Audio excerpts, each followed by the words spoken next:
Left-hander P.J. Pullan entered Thursday's series opener between number 23 UConn and No.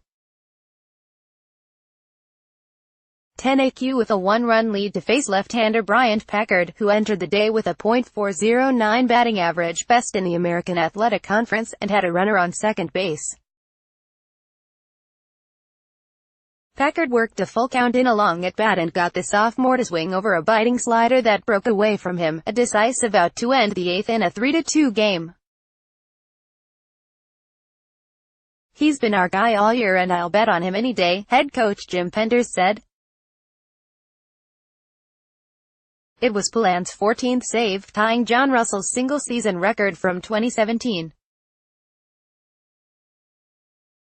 A one-out walk by Drew Henriksen was the catalyst for the first run of the game, which came when Chris Winkle couldn't handle Connor Moriarty's throw from third on what would have been an inning-ending groundout.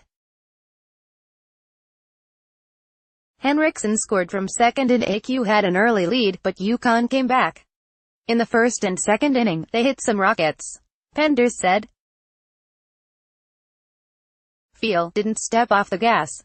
Spencer Brickhouse and Chris Holba had trouble on the flip on center fielder Troy Stefanski's chopper to begin the frame, and after second baseman Michael Woodworth drilled a pitch down the left field line, the Huskies were in business." Winkle and left fielder John Tapa each had RBI singles to give UConn a 2-1 lead. Field took the lead and ran with it. He was not as sharp as has the ability to be, allowing 7 hits and 4 walks, but only 2 of those base runners crossed the plate and one of them was unearned.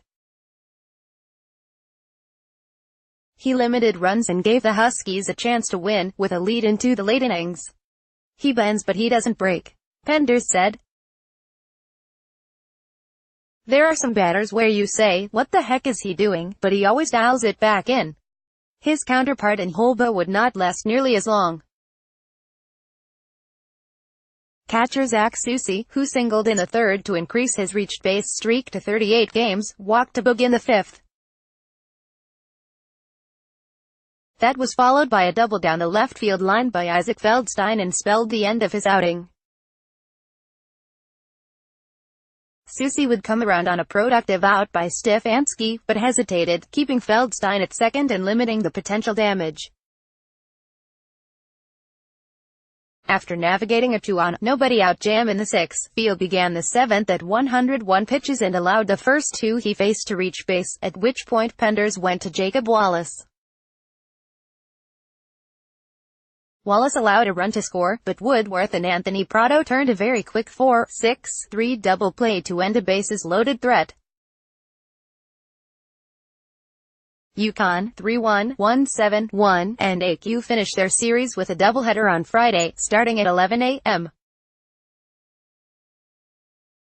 Jeff Curson will pitch for UConn in Game 1.